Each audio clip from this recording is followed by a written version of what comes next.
guna meminimalisir kepadatan kendaraan saat malam tahun baru di Jalan Jenderal Sudirman. Polrestabes Palembang akan mengalih arus lalu lintas menuju Jembatan Ampera.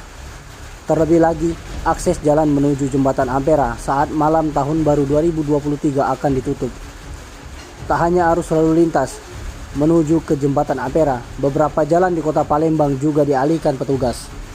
Adapun jalan menuju Jembatan Ampera ditutup mulai dari Jalan Jenderal Sudirman di depan Pasar Cinde sampai Bundaran Air Mancur pada Sabtu 31 Desember 2022 mulai pukul 22 waktu Indonesia Barat dan akan kembali dibuka pada Minggu 1 Januari 2023 pada pukul 01.00 waktu Indonesia Barat, sehingga arus lalu lintas dialihkan ke Jalan Kolonel Atmo Palembang.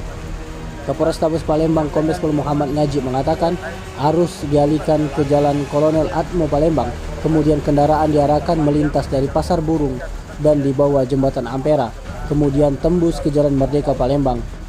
Di sepanjang jalan di putaran Pasar Cinde sampai Bundaran Air Mancur akan disterilkan dari kendaraan yang parkir, sehingga tidak ada penumpukan kendaraan yang parkir di jalan tersebut. Nantinya jalur itu hanya diperuntukkan bagi pejalan kaki. Di Jalan Jenderal Sudirman akan diberlakukan satu jalur, dan jalur yang dibuka hanya jalan dari arah Masjid Agung menuju Pasar Cinde.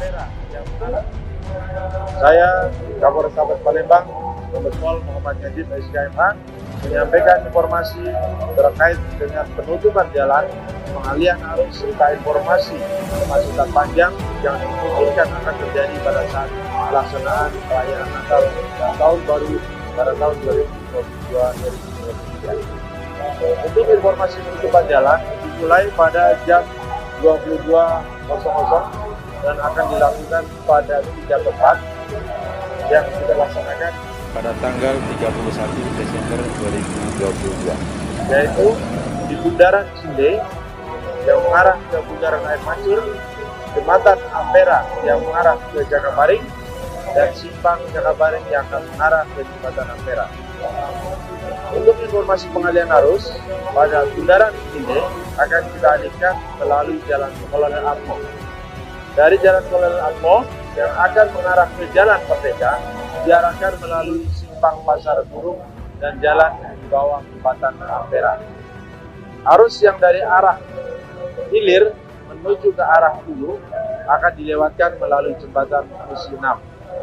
Arus yang akan mengarah dari hulu ke hilir akan dialihkan melalui Jembatan Musi 4.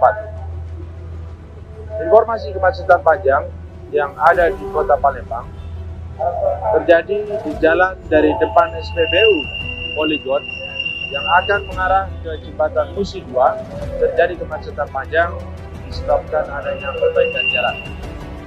Simpang Angkatan 66 akibat dari proses pengerjaan flyover, Jalan Kolonel Atmo yang disebabkan banyaknya pembangunan ipal atau instalasi pembuangan air limbah, perbaikan jalan di Simpang Talang Jambe arah bandara.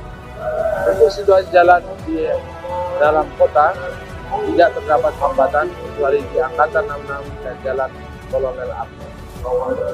Informasi daerah rawan laka lantas di seputar Kota Palembang terdapat di 7 titik, yaitu di Jalan Kolonel Haji Julian, Jalan Soekarno-Hatta, Jalan Demang Lebar Daun, Jalan Yusuf Singadekane, Jalan Lejen Arun Sohar, Jalan Jenderal Sudirman, dan Jalan Gubernur Haji Bastari. Untuk titik rawan laka lantas tersebut, penyebab utama adalah human error karena kondisi jalan panjang dan lurus sehingga sering dibuat untuk balap liar, pelanggaran lalu lintas, khususnya melawan arus. Untuk metode mencegah, Tim Liputan Sumsel Update TV melaporkan.